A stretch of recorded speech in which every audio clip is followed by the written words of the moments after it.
నజరేయుడైన యేసయ్య అద్భుతాలు చేయదేవా మీకు స్తోత్రములు ప్రవ్వా. ఈ దినమందు ప్రవ్వా ఇదిగో మత్తు పదార్థాలకు గురైన యువత కొరకు మొరపెట్టుచుండగా ప్రత్యేకంగా మీరు దర్శించండి, కృప చూపించండి. సంతుష్టి కాని ఆహారం కొరకు వారు ఎలా రూకలు చెల్లించుచున్నారని మీ వాక్యం సెలవిస్తుంది తండ్రి.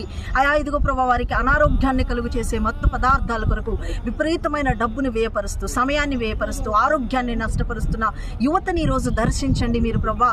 వారి యొక్క నోటికి మీరు మంట పుట్టించండి తండ్రి.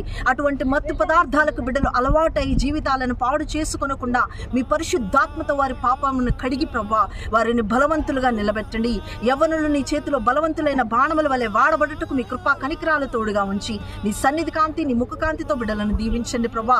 ప్రతి విధమైన పరిస్థితుల నుండి వారిని విడిపించండి. వారు ఏ పరిస్థితుల్లో అయితే బిడ్డలు ఎడిక్ట్ అయ్యారో ఆ ఎడిక్షన్ నుంచి యేసు రక్తములో విడుదల వారికి కలుగ చేసి ధైర్యమును, ఆయా కుటుంబంలో ఘనతను, గౌరవమును, బిడ్డల యొక్క బాధ్యతలను వారికి గుర్తు చేసి తెలియజేసి నడిపించమని యేసుక్రీస్తు నామములో ప్రార్థిస్తున్నాము తండ్రి. ఆమేన్.